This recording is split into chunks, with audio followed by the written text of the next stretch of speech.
রাজা তোমার সেলাম সেলাম, তোমার গগন চুম্বী রূপ দেখতে এলাম।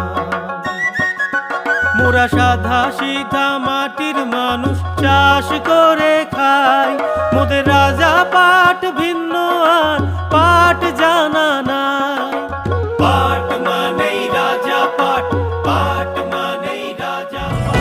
পদ্মশ্রী পেলেও অভাব ঘোচেনি। এবার পাটের গান গাইছেন ভাদু শিল্পী রতন কাহার। বড় লোকের বেটিলো লম্বা লম্বা চুল, এই গান গেয়ে দেশের রাষ্ট্রপতির হাত থেকে পদ্মশ্রী পুরস্কার পেয়েছিলেন ভাদু গানের শিল্পী রতন কাহার। তারপরেও তার আর্থিক সংকট কাটেনি, তাই এখনো আগের মতোই পথে প্রান্তরে গান গেয়ে যেটুকু যা রোজগার করেন তা দিয়ে সংসার চালাতে হয়।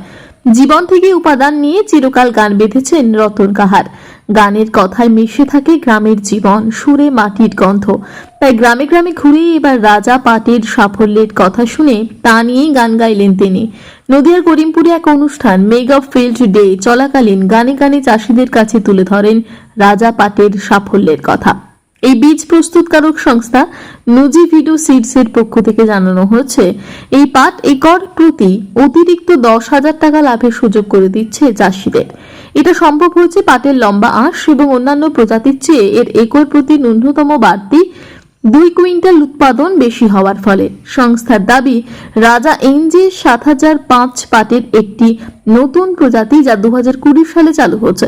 তারপর থেকে পাট চাষের দুনিয়া অনেকটাই বদলেছে। এনজে 7005 রাজা পাটের এই ভ্যারাইটি নুজিভিডো সিডসের গবেষণা বিভাগের প্রধান বিজ্ঞানী ডক্টর মোহাম্মদ মাসিউর রহমান কর্তৃক উদ্ভাবিত। এই চাষে খরচ অন্যান্য পাটের তুলনায় কম, সঙ্গে পাওয়া যায় উচ্চ ফলন, উচ্চতর গুণমানের তন্তু, আগের চেয়ে বেশি লাভের সুযোগ। রাজা পাট চাষ করেছেন এমন চাষিরা জানিয়েছেন আগের চেয়ে তাদের লাভের পরিমাণ বেড়েছে, তাই ভবিষ্যতে এই বীজই চাষ করতে চান তারা। কারণ অন্যান্য প্রজাতির তুলনায় এই পাট 2 ফুট বেশি লম্বা, অর্থাৎ বেশি ফলন, মোটা ছাল, যা ফলন এবং তন্তুর গুণমান বাড়িয়েছে। একথা শুনে তা নিয়েই গান বেঁধেছেন রতন কাহার। সেই গান শুনে খুশি গ্রামের মানুষ, যারা এখনো ওই বীজে চাষ শুরু করেনি। এই গান শুনে তারাও রাজা পাট চাষে উৎসাহ পাচ্ছেন। রাজা পাট করা খুবই দরকার। যদি আমার লাভ হয় সেটাই ভালো, আর লোকসান হলে সেটা তো কেউ চায় না, তো লাভ করাটাই ভালো। তো রাজা পাটই ভালো, চাষ করলে পরে তার 2 পয়সা হবে। চাষি ভাইরা একটা মানে একটা আশার আলো দেখ।